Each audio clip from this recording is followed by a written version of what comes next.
ఏమిరా సమరసింహారెడ్డిని చంపినారు, నా కడుపున మీరు సరుపుతున్నారు కదా గప్పు నాయరా. పట్ట పగలు మిట్ట మధ్యాహ్నం దున్నపోతు పాలు పిలుగుతావా దున్నపోత అని ఇలా కామెడీని వాయిస్ చేసుకోవచ్చు. అలానే విలన్స్ లో రేసు గుర్రం సినిమా ఎంతమంది చూశారండి?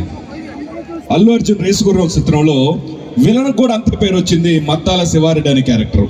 ఆ Maddala Siva Reddy character voice villain ఎలా ఉంటుంది, దాని తర్వాత మీకోసం నేను ఏం చేస్తానన్నది చూడండి. మామూలుగా అల్లు అర్జున్ గారు అతను ఆల్రెడీ ముందు కొట్టేసి వెళ్ళిపోతే ఒక చోట కనబడితే ఆ విలన్ రేయ్ ఆగురా, ఆ రోజు ఏదో అన్న మీద ఉన్న ప్రేమతో కొట్టేసి వెళ్ళిపోయామనుకున్నాను, ఆ తర్వాత అయినా శివారెడ్డి ఒకడు ఉన్నాడు, వాడు మామూలుడు కాదు, వాడు హాస్పిటల్లో ఉన్నాడు, వాడు పలానోడు, వాడు లేస్తాడు, లేస్తే వేసేస్తాడు అని తెలియదురా నీకు? ఎవరు సార్ మీరు, ఎవరు సార్ మీరు అని రకరకాల వాయిస్లు ఉంటాయండి. అలానే పాత తరం తీసుకుంటే రావు గోపాల్ గారు ఇక్కడ చాలా పెద్ద మంది ఉన్నారు. కొంతమంది రావు గోపాలరావు గారు ఇక్కడ పిలిస్తే ఎలా ఉంటుంది? ఇలా చూడవయ్యే సెక్రటరీ, వీళ్ళందరినీ చూస్తున్నట్టు నాకు చాలా సంతోషంగా ఉంది.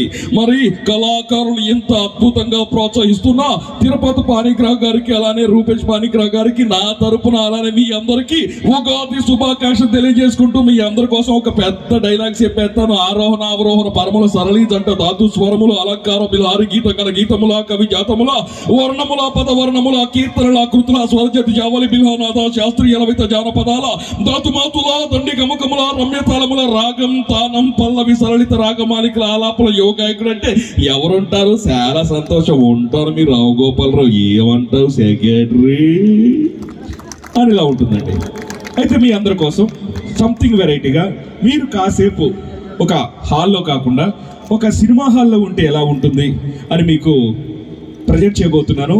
మీరు సినిమాలో డైలాగ్ చూసేటప్పుడు బ్యాక్గ్రౌండ్ మ్యూజిక్ వస్తుంటే అదే డైలాగ్తో మీరు నిజంగా ఒక సినిమా వింటున్నారేమో అన్న ప్రక్రియ మీకు వినిపిస్తుంది. తర్వాత సినిమా చూస్తున్నానేమో అన్న ప్రక్రియ కూడా మీకోసం ఉంది.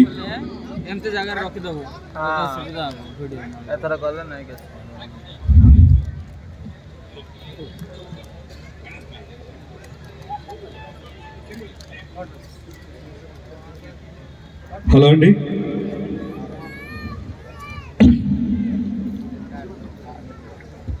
ఒక రేడియోలో సినిమా చూస్తే ఎలా ఉంటుంది అన్నది ప్రక్రియ. తర్వాత సినిమా చూపిస్తారు మీకు. Hello play.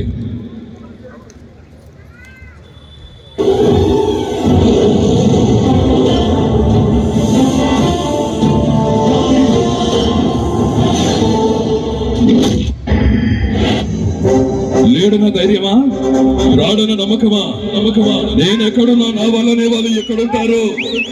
నా ఫ్యామిలీని టచ్ చేసిన కొడుకు పరిచూసి మారుతారు అనుకున్నా, లేదు. ఒకడు మంచి కూర కడుగు ముందుకేస్తే 10 అడుగులు ముందుకేస్తాం, చెడు కూర కడుగు ముందుకేస్తే 100 అడుగులు ఎగబడతాం.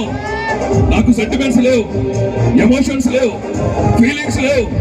చెప్పండి వాడికి సెంటర్ అయినా స్టేట్ అయినా పొజిషన్ అయినా అపోజిషన్ అయినా పవర్ అయినా పొగరైనా ఏది ఏమైనా నేను దిగనంత వరకే. నా వెనక ఎవరున్నారో తెలుసా?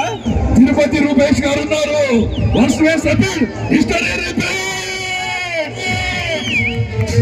చెప్పులు కుట్టుకునే అబ్రహాములు ఇంకా అమెరికా అధ్యక్షుడైతే మన దేశంలో చెప్పులు కుట్టుకునే వారు ఇంకా చెప్పులు కుట్టుకుంటూనే ఉన్నారు. కారణం లంచం. తెలుగు భాషలో నాకు నచ్చని ఒకే ఒక్క మాట, క్షమించు. హాయ్, ఈ రోజు ఒరిస్సాలో ఉగాది సెలబ్రేషన్ వచ్చిన మా ఆడపడుచులందరికీ స్వాగతం సుస్వాగతం.